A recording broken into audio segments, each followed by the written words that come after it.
So we got to count better than anybody. Right. We don't need the crackers count. We don't need the crackers count. So we're going to dispel that today. I'm not going to go no further. I'm going right into this lecture. I'm going right into this lecture.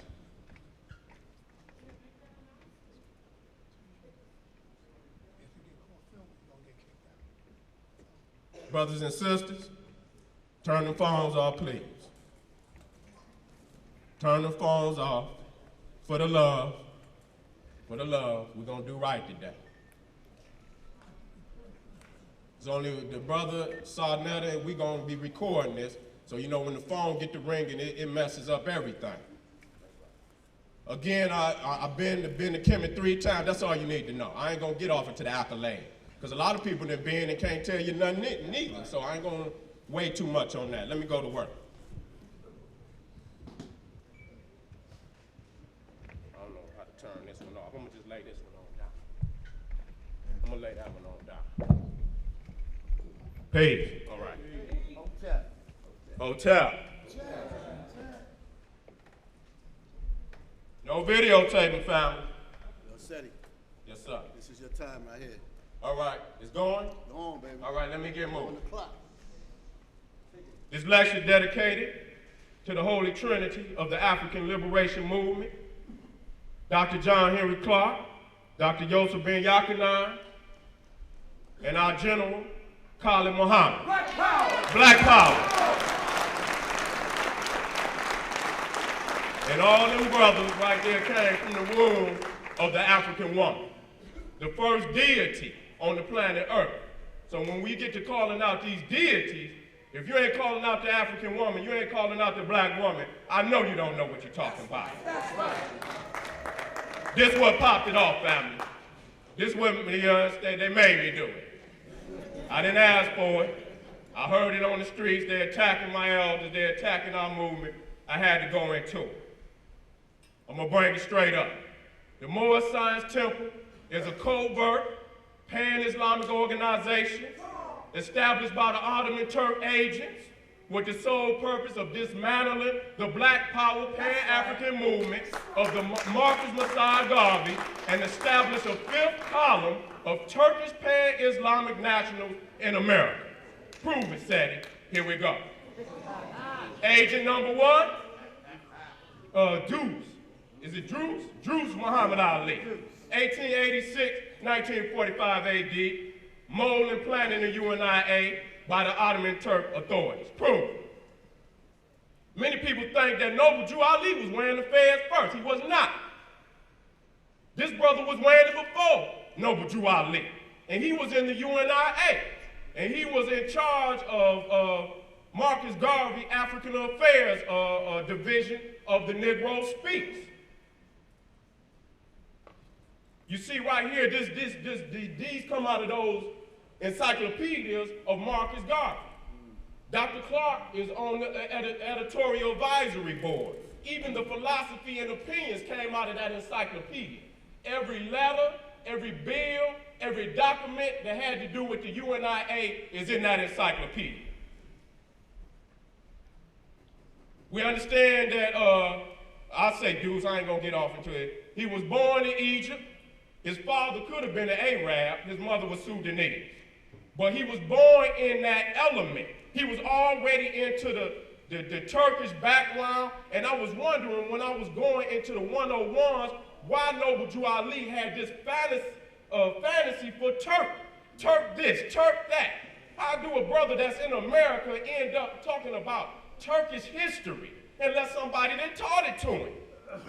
So this brother right here comes up out of the element. He was in the UNIA, and this is what it speaks about. Deuce. Muhammad was active in a number of social and political causes. He was one of the founders of the Anglo-Ottoman Society. The Anglo mean British.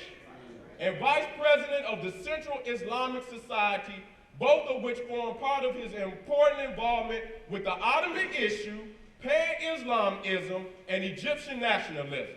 He is also said to have been associated with Barakat Islam, Sufism, Turkism, and to have been honored awarded the honor of the Imperial Ottoman Magi medal by the Turkish Sultan.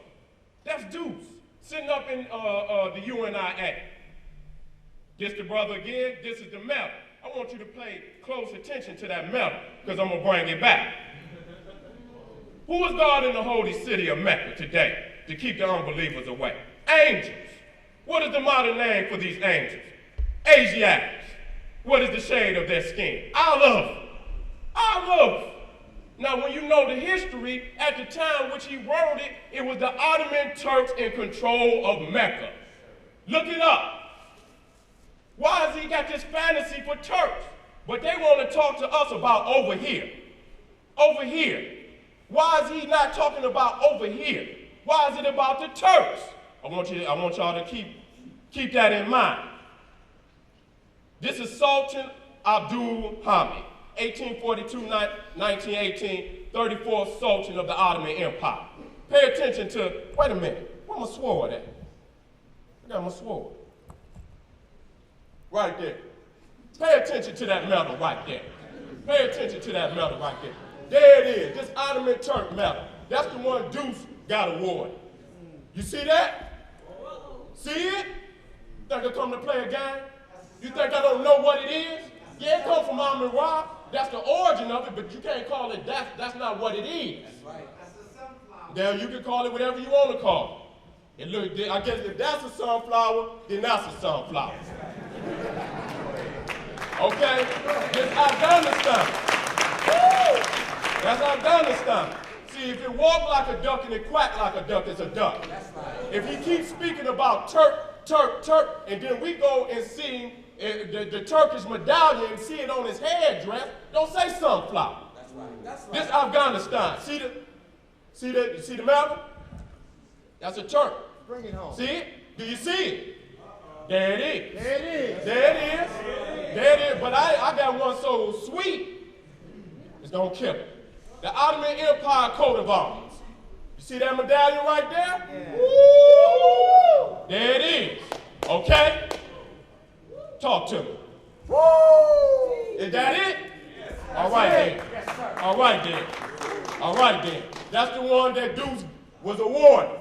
That's the same one. We know who you are. We've done our research. Now we go back to this. I guess this is the Circle 7 Quran, number 7. The Turks are the true descendants of Hagar. And y'all know Hagar was the Egyptian handmaiden of Abraham.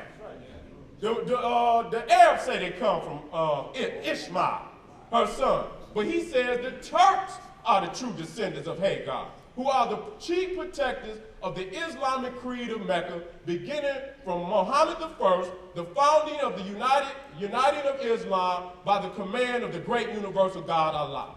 They keep talking about over here. But you got to go to the foundational scriptures. That's what anything you're dealing with. You go to the foundation. He gonna come in here and give you kibbeh, asad. That's right. Or aset. See, I call that sprinkling sugar on shit.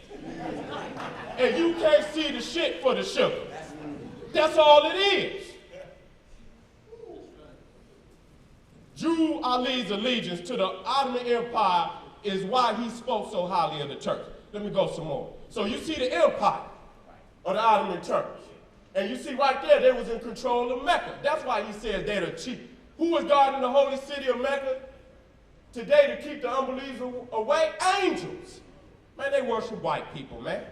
I mean, let's be straight up and down with it. That's what it is. Now, I went off into, this also was in the 101. When they speak about who took the head of Seti. And it says Muhammad in 1453 in Byzantine. I went and looked the brother up, the cracker, Arab, Turk, and this is what it speak about. Stephen Rushman recounts a story by the Byzantine Emperor Dukas, known for his colorful and dramatic descriptions in which Mehmed, or Mutmut, which is Turkish for Muhammad II, upon conquest of Constantinople, was said to have ordered the 14-year-old son of the Grand Duke Lucas Nostris, brought to him for his personal pleasure.